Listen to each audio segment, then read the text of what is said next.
안녕하세요, 생활 선교사 여러분. 제가 원래 영성 부분을 7월 달까지 끝냈어야 되는데 지금 8월 첫날인데 제가 지금 녹화를 하고 있는 거거든요. 그 영성에도 색깔이 있다 주제로 지금 하고 있고요. 어느 선교사님께서 생활 선교사님께서 저에게 전화를 주셔가지고 제가 리마인드가 된 거예요. 게리 토마스의 영성에도 색깔이 있다 그 9가지 중에서 7, 8, 9 빠졌다는 거죠. 마지막. 왜 안 보내냐는 거죠. 이번 달 뭐 이렇게 하면서 7월 달 마지막 주에 전화가 왔어요. 제가 바쁘게 보내다 보니까 그랬습니다. 그 학교도 이사를 좀 했고요. 그리고 또 뭐 기도원 정리 문제도 있었고, 또 저 개인적으로는 또 그 재헌절 그 행사, 그 이원 정부제로의 개헌을 하는 주장하는 그 포럼도 있었고요. 우리 거기에 함께 하신 분들도 감사를 드리고, 아무튼 어찌됐든요. 그 게리 토마스는 이제 영성에도 색깔이 있다는데 9가지 얘기를 하죠. 자연주의, 감각주의, 전통주의, 금욕주의, 행동주의, 박애주의, 이렇게 6가지를. 그래서 그 자연주의 영성은 야외에서 하나님을 사랑하는 거고요. 감각주의는 오감으로 하나님을 사랑하고, 전통주의는 의식과 상징으로 하나님을 사랑하고요. 금욕주의는 고독과 단순성으로 하나님을 사랑하는 것. 그리고 행동주의는 참여와 대결로 하나님을 사랑하고, 박애주의는 이웃사랑으로 하나님을 사랑한다. 이겁니다. 그래서 우리들 각각의 영성에도 그렇게 특이점보다는 중심성이 있다는 거죠. 오늘부터는 이제 제가 오늘 이 시간 이제 마지막 시간인데 나머지 3개 해야 되겠죠. 7번째 열정주의, 8번째 묵상주의, 9번째 지성주의 이렇게 하겠습니다. 제가 참 그래서 열정주의는 신비와 축제로서 하나님을 사랑하는 것, 이렇게 표현할 수 있겠습니다. 이 loving God with mystery and celebration, 이렇게 표현하는 건데요. 그 열정주의자들은 대부분 그 초자연적 형태의 신앙을 가지고 있고, 동시에 축제 형태의 예배를 사모하는 것으로 그렇게 또 좋아하는 것, 이렇게 지금 정의를 하는데요. 그 성경은 신비, 축제, 초자연적 사건, 이렇게 풍성한 얘기들을 쏟아내고 있어요. 그리고 그러한 그 체험 중심의 신앙인들을 많이 등장시키고 있죠. 그렇지만 동시에 또 그 빗나간 초자연적 현상에 매몰된 그런 것들에 대해서 경고도 있지 않죠. 그래서 자녀들을 불 가운데 지나게 하는 거, 뭐 마법 쓰는 거, 점하는 거, 요술 부리는 거, 또 무당짓하는 거, 그 다음에 뭐 혼을 불러오고, 또 신접하고, 또 영매로서 역할하고, 또 죽은 자와 접하는 거, 이런 것들 하나님은 아주 싫어하셨습니다. 가증이 여기셨다. 그래서 한번 좀 주의점을 먼저 좀 들여다보고 가면, 이제 창조주 하나님은 우리에게 지성을 주셨다는 거죠. 그 지성주의 영성으로 이제 가서 더 얘기를 할 거고요. 그래서 그 건전한 계시를 성경을 통해서 주셨죠. 선지자 계시뿐만 아니라 예수 그리스도의 궁극적인 그러한 그 계시도 있죠. 가르침. 그래서 우리가 지성을 업신여기는 거, 그거 하나님 싫어하세요. 그리고 또 동시에 또 명백한 계시에 불순종하는 것도 또 하나님이 이제 엄청난 결과를 또 낳기도 하죠. 사울 이야기도 나옵니다. 그 신앙은 그 신비를 포함하고 있는 것이죠. 이성만 가지고 또한 되는 것 아니고요. 그래서 이제 꿈을 하나님은 사용하세요. 사용하십니다. 굉장히 많죠. 그러나 이제 너무 꿈을 쫓다가 보면 이제 꾸면은 출처도 의심스럽고 또 해석도 의심스럽고 이렇단 말이에요.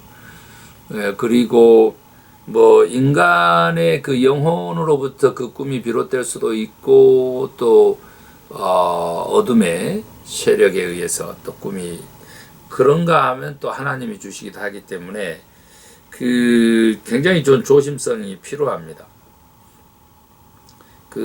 한 번 더 제가 좀 꿈에 대한 이야기를 조금만 더 해드리면,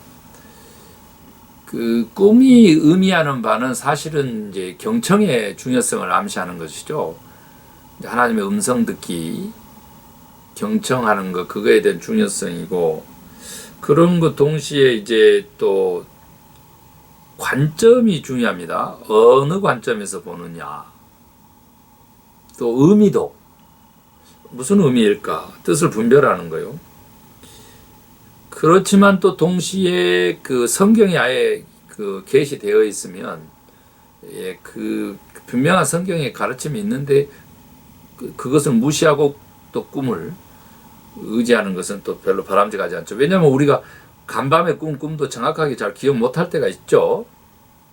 그러니까 또 다른 기억에 또 다른 또 망상으로까지 표현하기는 좀 그러긴 한데, 잘못된 기억에 꿈이 재포장돼서 의미를, 관점을, 또 경청하는 해석을 그렇게 왜곡시킬 수도 있다는 것이죠. 그래서 성경으로 돌아가라, 이게 가장 좋고요. 그 다음에 먼저 성경으로 가야 돼. 하나님 뜻을 분별하려면. 그 다음에 또 한 가지가 공동체 중요성도 있죠. 개인적인 건데 동시에 공동체적일 수도 있거든요. 그러나 공동체를 더 우선하는 것이 그게 이제 중요합니다. 우리가 제가 조금 좀 재채기 sorry, 재채기도 있고 그러는데 I'm sorry입니다. 하나님의 뜻을 분별하기 위해서 성경으로 돌아가십시오, 이제 이런 얘기를 조금 전에 했지만, 성경에서 하나님의 뜻을 분별하는 세 가지 기준이 있다 그랬죠. 제가 늘 말씀드렸는데 한 번 더 말씀을 드리면, 첫 번째가 뭐냐면요, 진리의 기준이에요. 예수님이라면 어떻게 하셨을까? 두 번째 기준은 이 생명론적 기준이에요. 살리는 것이냐 죽이는 것이냐, 이렇게 물으라는 거죠. 그 다음에 이제 세 번째가 공동체적 기준인데, 나 말고 다른 사람도 위하는 것이냐. 이게 하나님의 뜻을 분별하는 세 가지 절대적인 기준입니다. 참고로 좀 한 번 더 새기시고, 신앙은 이제 신비적 요소를 가지고 있다 해서 꿈을 사용한다 그랬고요. 그 다음에 이제 기대감도 있는 것이죠. 기대감은 하나님의 역사를 가시적으로 보게 하니까, 기도하고 영적 모험에 나서는 것도 이제 성경은 권하고 있는 것이죠. 그래서 우리가 신앙 여정 갈 때에 필요한 일이죠. 맹신하는 거, 확증 편향하는 거, 이런 것은 좀 피해야 되고요. 그 다음에 이제 또 기도도 어찌 보면 사실은 신비적 영역이고 신앙의 영역에서 중요한데 그렇습니다. 그래서 기도의 응답에서 하나님의 전지하심과 전능하심도 함께 구하고, 응답하지 않는 기도도 어떻게 감사해라. 저는 이제 응답받는 기도 얘기할 때 비결은 응답받을 때까지 기도하는 것입니다, 이런 표현을 많이 쓰는데, 응답되지 않는 기도의 골짜기를 지나야 거룩함의 목표에 도달한다라고 하는 기도에 대한 정의도 있으니까, 기다림이고 또 시간이고 뭐 이럴 수 있습니다. 아무튼 어찌됐든 간에 열정주의 영성은요, 신앙의 신비함을 우리가 담보하는 것, 이렇게 보시면 되겠습니다. 그리고 이제 축제의 행위들이 동반되는데요. 열정적 예배를 이제 선호하죠. 감사와 축제로서의 예배를 드리는 것이죠. 동시에 이제 경외하는 마음은 필수다, 이제 이런 표현도 쓰고 있고요. 축제로서 예배를 드릴 때 축제라고 하는 개념은 이제 의무 이상의 특권인 것이다, 그런 마음을 가지고 이제 예배하라는 거고요. 어린아이들과 시간 보내기도 하라고 하는 부분이 좀 있어요. 그 부분은 사실은 열정주의 영성에서 이제 중요한 부분이기도 합니다. 아직 삶의 희망과 전망과 기쁨이 있었던 때를 회상하게 하는 거죠. 제가 우리 이 교회 어르신들이 좀 많다 보니까 실버 미니스트리에 벌써 들어가 있어요. 이제 젊었을 때 하는 것이 또 섬김을 위해서는 낫긴 하죠. 그렇지만 어찌됐든 그분들에게 이제 제가 이 내용으로 한번 볼 것 같으면 좀 너무 부족한 게 아니냐, 너무 교훈적인 설교만 하는 게 아니냐, 이런 생각도 좀 이제 하면서 반성하게 되네요.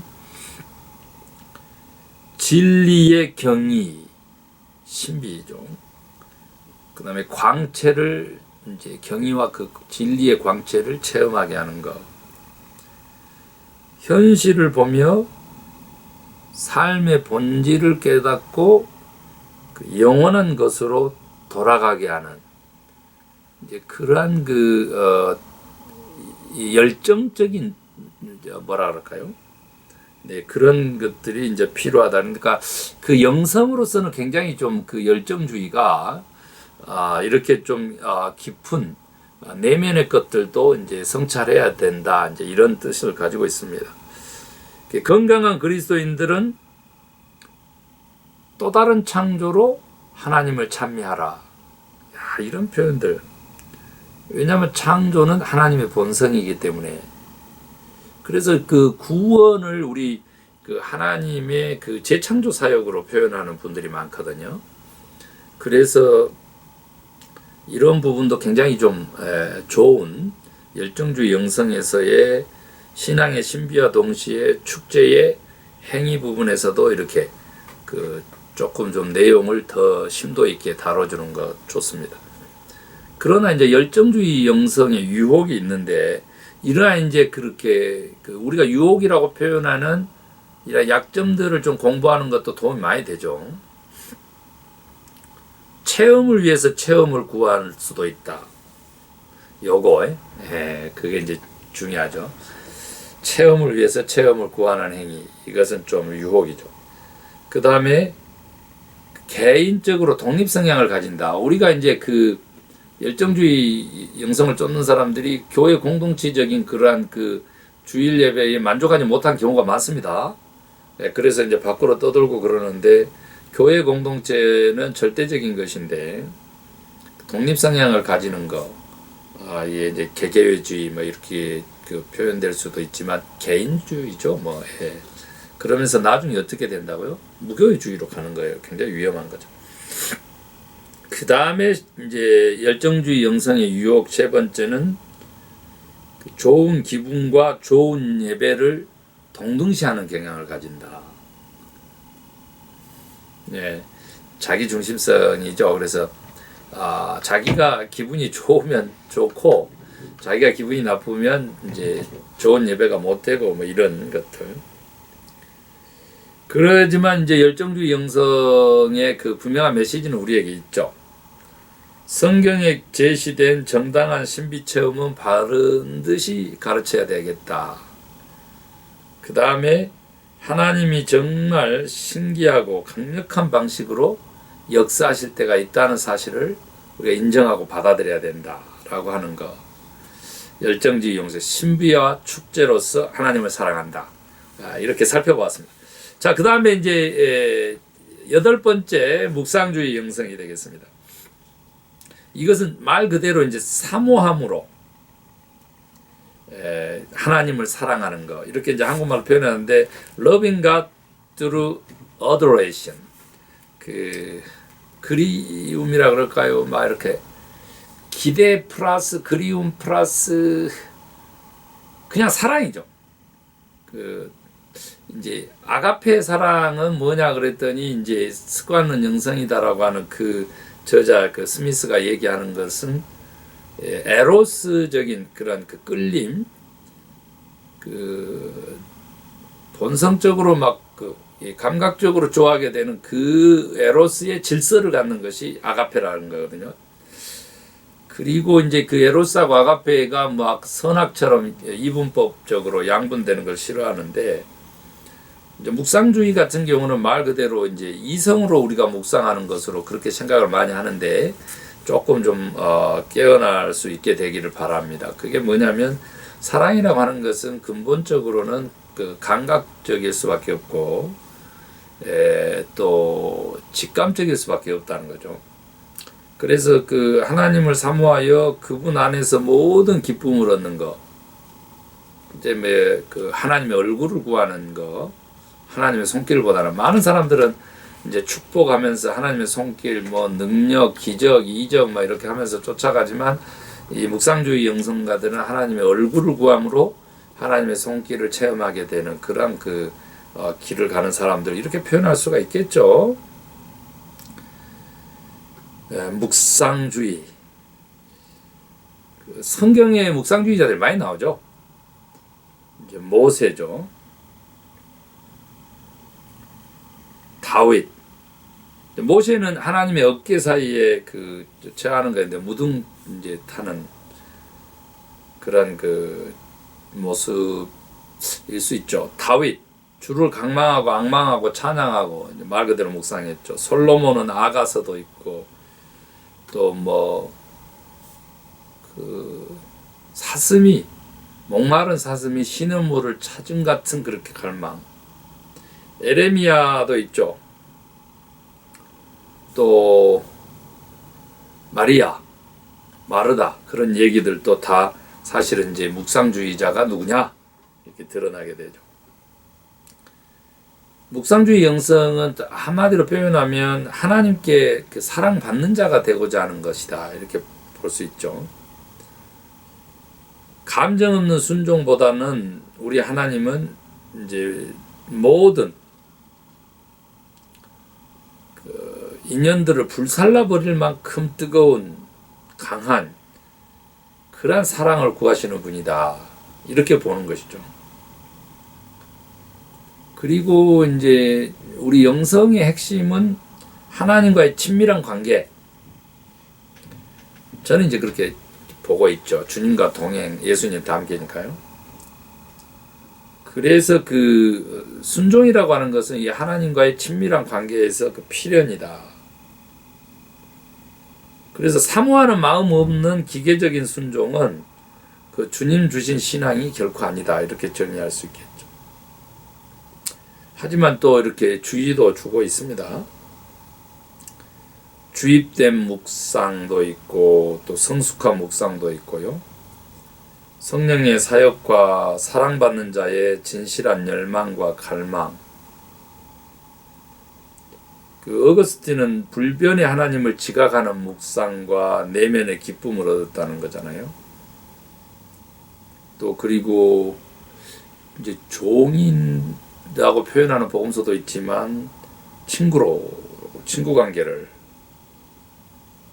그리고 주저함이나 의무감 없는 순전한 마음으로 그리스도를 사모함으로 그분의 인재를 의식하는 것 이런 것들이 다 이제 묵상의 여러 방법이기도 하고 묵상주의 영성에 포함되는 것이죠.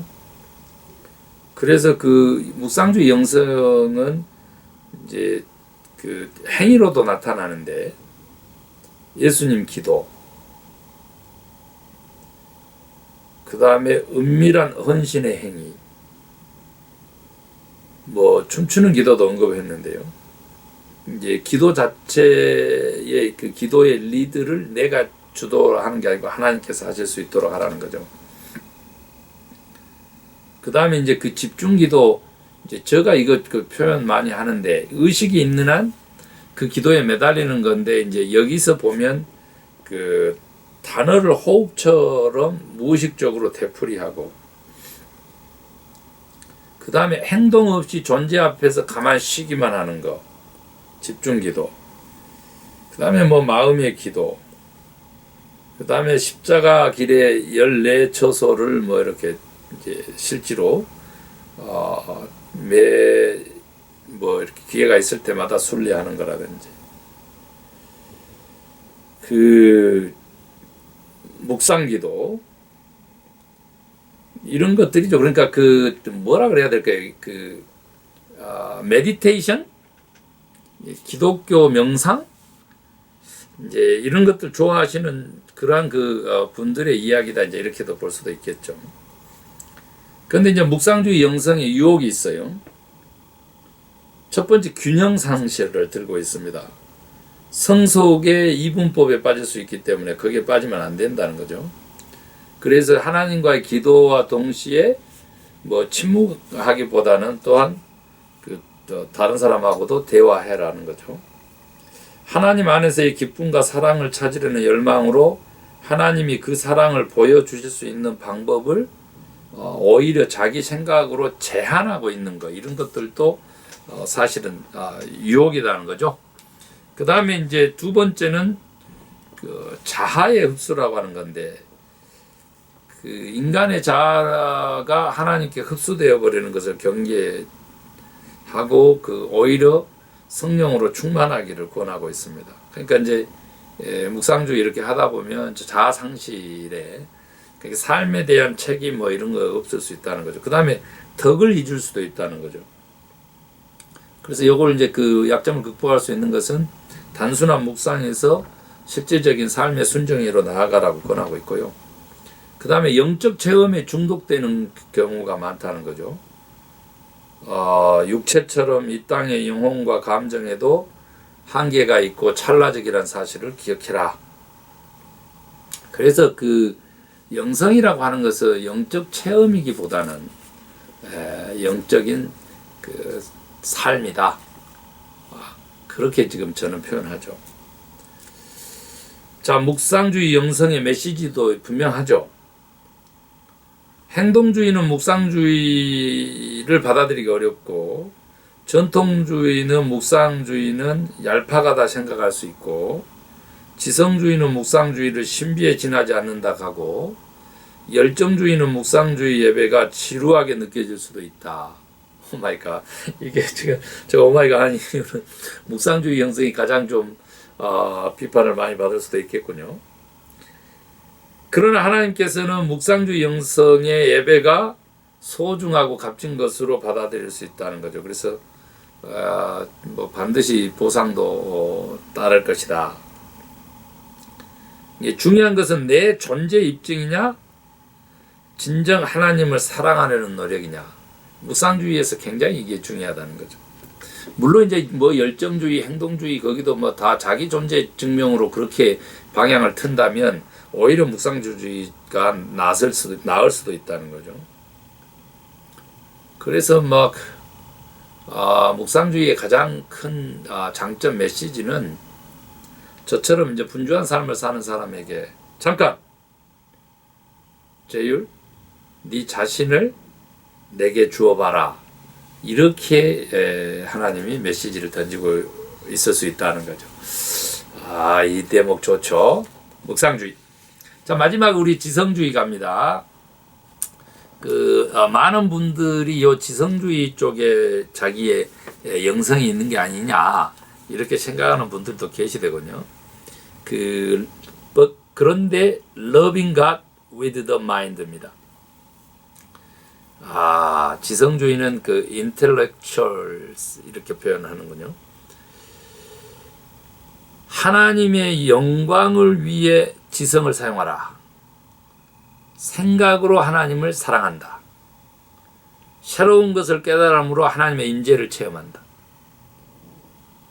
성경은 지혜와 명철을 얻는 것이 우리의 소명이라고도 했습니다.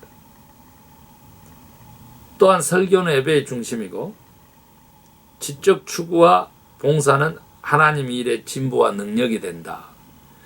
그 지성주의 영성과 성경 뭐 빼놓을 수가 없죠. 따로 뗄 수가 없습니다. 그 지성주의 영성은 이제 지성교육 훈련 그리고 이제 그 신조 신앙 고백을 넘어선 이제 교리 신조 신학 뭐 이런 것까지도 다 포함될 수 있겠죠.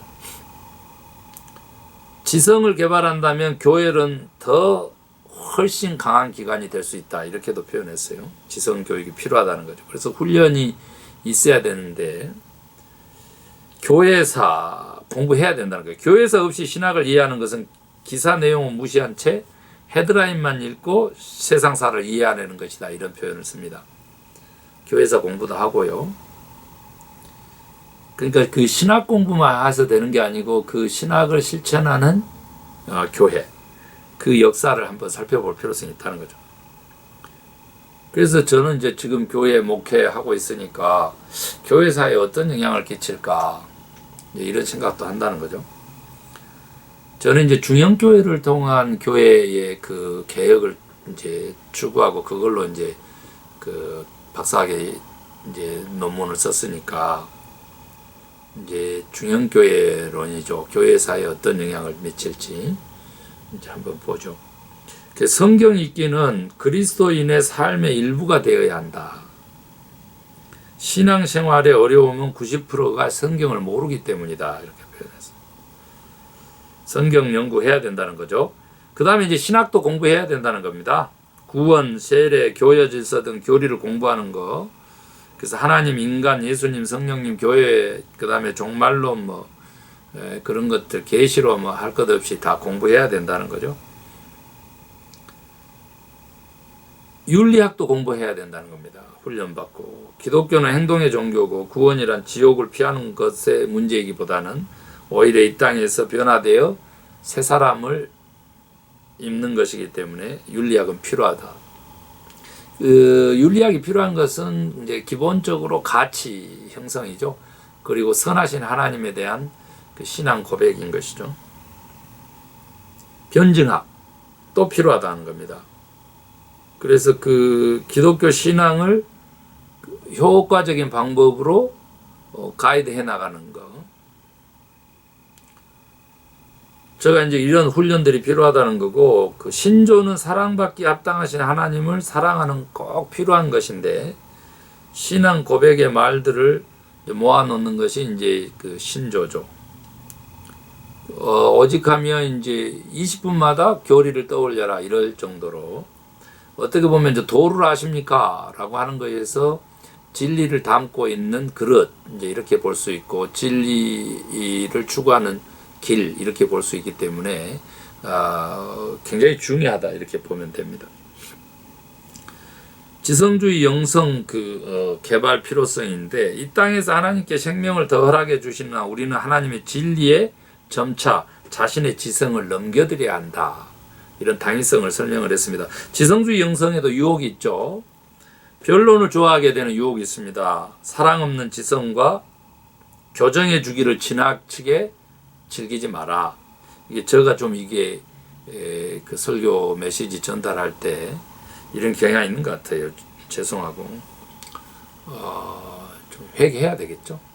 돌이켜야 된다는 거죠. 그 다음에 행동 없는 지식은 어쩌냐. 이것은 저가 아닌데, 옳은 것을 아는 것으로 옳은 삶을 사는 것을 대신하지 말아라. 바른 생각, 즉 주님의 생각과 내 생각을 갖게 하는 것. 바른 생각은 건강한 그리스도인에게 필수지만 바른 행동도 똑같이 필수다. 교만하게 되는 경우도 있어요. 교회를 섬기라고 주신 지성인데 그 지성을 막 자기 과시욕으로 사용하면 안 되죠. 분별력 있게 지성을 사용해라. 저는 이제 좀 정적인, 그러니까 감성적인 그러한 부분도 있고 그러기 때문에 막 그 지성을 지나치게 그렇게 냉혹하게, 그러니까 머리로 신학을 한 게 아니고 발과 가슴으로 신학을 해야 된다 이렇게 주장하고 실제로 그렇게 해온 이제 목사이기 때문에 이제 이런 부분도 이제 한 번 더 더듬고 겸손해질 필요성이 있죠. 고귀한 그 소명이다. 지성주의는 이렇게 표현하는데 메시지가 있는 것이죠. 하나님에 대해 뭔가를 배울 때 그것을 통해 하나님과 더 가까워지고 친밀해지는 거죠. 지성을 넓힘으로 오히려 주의 얼굴을 구해라. 이것이 귀하다. 이렇게 지성주의 영성은 이제 얘기하고 있습니다. 그래서 다시 한번 영성에도 색깔이 있다라고 하는 그 텍스트를 가지고 우리가 이렇게 교수하는 그 목적들을 살펴보면 여러 유형이 있다는 것만 알아서 그런 게 아니고 다른 영적 기질에 대한 관용이 필요하다는 거고요. 그 다음에 이제 공동체의 속에서 그 다양성을 인정하는, 그러면서도 독특성을 또 존중해지는 이러한 것들이 이제 좀 우리에게 굉장히 필요하다. 그래서 이제 이 공부를 했고요. 그렇지만 이제 적어도 영성은 뭔지에 대해서 이해하고 이렇게 영성은 다양한 형태를 가지는구나. 이렇게 이해하면 되겠고 이제 게리 토마스의 이 책을 가지고 제가 그 어떤 성향의 영성이 있는지 영성 테스트 그 폼을 제가 만들었는데 그걸 해보신 분들 중에서 보면 신앙생활 오래 하고 건강한 영성을 가지신 분은 아무래도 이 9가지 중에서 3개 우세가 있죠. 그 이제 저 같은 경우는 뭐 거의 다 나오는데 골고루 그 중에서도 뭐 거기에서 뭐 한두 점 이렇게 약화를 보이고 있는데 이런 것들을 조금 더 집중할 필요성이 있다. 그래서 강세 세계 약화된 것도 약세 세계를 그 분석을 해내면서 이렇게 고루 9개의 영성들을 다 소유할 수 있도록 그렇게 밸런스 균형을 잡는 것 이것도 좀 영성에서 필요하다 이제 이렇게 얘기를 했습니다. 저희들 그 습관이 영성이다까지 나아가려면 사실은 깊은 영성에 대한 통찰이 있어야 되거든요. 저희들은 영성은 예수님 닮기였고 예수님의 사역을 4가지 거 하면 되겠다 해서 그거에 좀 집중을 해왔었고요. 이렇게 다양한 또 학문적인 그 분석 분류를 해놓은 영성에도 색깔이 있다라고 하는 그 이렇게 9가지 영성을 또 살펴봄으로써 다시 한번 우리가 다양성을 인정하고 정말 존중하고 균형을 내 스스로에도 갖는 이제 그런 것들이 교회 공동체에 절대적으로 필요하고 개인 영성에도 중요한데 이게 다시 이제 삶으로까지 나아가게 하기 위해서 그 습관도 영성이다 부분을 그런데 이제 여기서 습관에 대한 이야기 그 습관을 형성하기 위한 방법들 이런 것들을 굉장히 찾아가는데 이제 저희 교회 주일 설교를 참고하시면 될 것 같아요. 지금 하고 있으니까요. 당신이 사랑하는 것이 당신이 되는데 이제 지금은 내가 사랑하는 것이 꼭 절대적으로 내가 사랑하는 것이 아닐 수도 있다는 거. 다른 말로 하면 이제 구원에 대한 확신 이것이 쉽게 하면 흔들리거나 의심이 될 때 그러면 어떻게 할 거냐라고 하는 얘기까지 지금 하고 있는데요. 굉장히 좀 요즘 그 프로이드의 뭐 이렇게 심리학 혹은 더 발달 심리학 뭐 이런 것들을 뛰어넘는 정말 좋은 최근에 그렇게 심리학적 그런 그 논조도 있고요. 그러면서 또 가장 개혁적인 것은 과거로부터 뭐 이런 얘기를 하면서 이제 성 어거스틴의 그러한 그 주장들이라든지 통찰들 뭐 이런 것들도 좀 나오고 있어요. 그래서 그 습관이 영성이다라고 하는 그 제임스 스미스의 책을 한번 좀 읽어보시면 좋을 것 같아요. 그래서 영성 형성에 습관이 어떻게 영향하는지 왜냐하면 성품 그 습관은 곧 우리의 운명이기 때문에 그렇다 이런 얘기입니다. 자 아무튼 영성에 대한 이야기 한 번 더 좀 종합적으로 이렇게 반복해서 들으시기를 원하고요. 이렇게 영성 강의는 이렇게 마치도록 하겠습니다. 우리 생활 선교사님들에게는 이제 꼭 필요한 강의다 이렇게 보여지네요. 제가 사실은 이제 이런 주님의 영성에 대해서 한국에서 뭐 이렇게 집회하고 하면 또 설교 말씀 전하고 하면 얼마나 이게 은혜스럽고 귀한 일인지 몰라요. 그래서 굉장히 좀 은혜의 시간이 되는데 사실은 뭐 제가 좀 이렇게 하루 이렇게 올라가서 이런 것들을 실질적으로 행하면서 영성의 함양을 추구했으면 얼마나 좋을까 그런 바람도 있습니다. 자 우리 생활 선교사님들 영성 강의 마쳤고요. 수고 많으셨습니다. 감사합니다.